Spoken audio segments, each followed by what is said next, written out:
guys. I am Liz at Pine and River, and welcome to our podcast. I am Keller, also at Pine and River, and I'm on the same podcast. So I'm the injector here. I do all the treatments, and then Keller does everything else, basically. Yeah, my title is Operations Coordinator, so I kind of handle behind the scenes. I'm also the one that you'll talk to if you ever call to book an appointment. So between the two of us, we've got it all covered. He's the personality. I agree. Truly. Okay, so let's talk a little bit about just Pine and River and kind of what we do. So the name is very nature-based, and that's just because we focus really on the natural side of aesthetics. We're obviously based in Arkansas, so nature is a big thing here. We're the natural state. Yeah, inspired by our medical director, Dr. Wilkes, grew up right outside of Batesville, Cave City. Yeah. And so he was inspired by kind of like the nature aspects there. So he coined the name Pine and River. Mm-hmm. Yep. So the purpose of this podcast, we are thinking of it as kind of an evolving series, just kind of changing topics.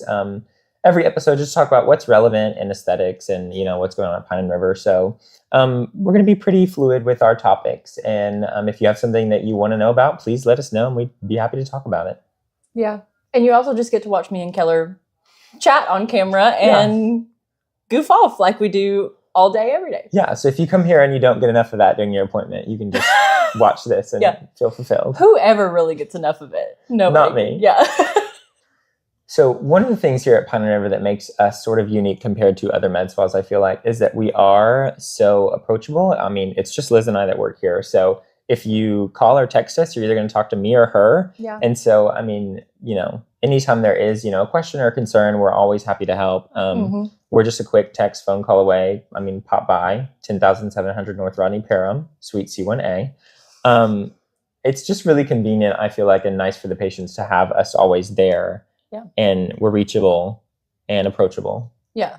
Well, and I feel like too, just personally, before I got into aesthetics, I was always someone who was curious about it, but I honestly would have been kind of hesitant to walk in a place and like ask for a tox it seems daunting. Like it is. I don't know. It seems so easy to some people that have done it for a long time, but for me, it wasn't easy. And I honestly think it would have taken me a lot longer to get into it and do treatments if I hadn't started working adjacent to it.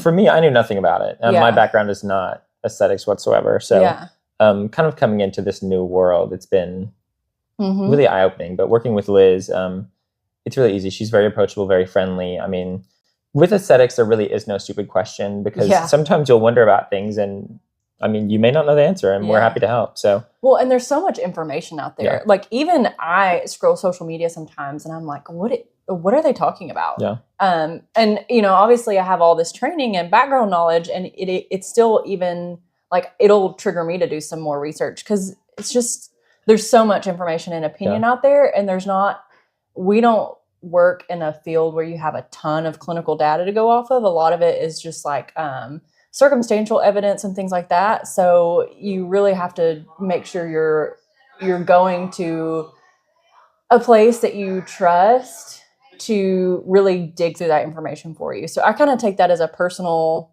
thing I do for my patients to help them filter through all the information. Yeah. It's also a pretty evolving field. So there's new treatments. I mean, literally it seems like every day, every week, there's something new to try, something new to talk about. And so it is important that you trust your injectors and that your injectors, trust their education, trust their background to be able to tell, what's a good solution and what's kind of not. Yeah. Like one thing that I've recently been seeing a lot of, which I posted a little bit on my personal story about this, but it's been like I feel like it started in like Korea or some Asian origination of a med spa over there where they're doing tox all around, essentially where you would get facelifts, incisions, and basically saying it lifts the face. But so tox, Botox, Dysport, neurotoxins, they work by relaxing the muscle and blocking that nerve signal for the muscle to contract. It doesn't inherently lift. You're blocking some muscle contractions that depress, but it's not going to lift the face. So you're not going to get a facelift-like effect just by toxing around the face. So essentially, you're wasting your money and putting toxin places that it's not going to do anything.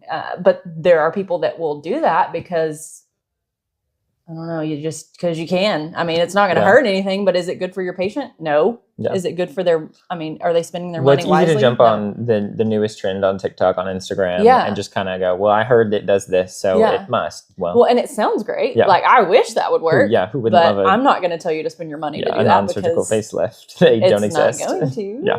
So, so that kind of thing, just be cautious of. And that's one thing, like, I'm passionate about and I'm always here for, because, and I may not always know the answer, but I'll find it for you. No.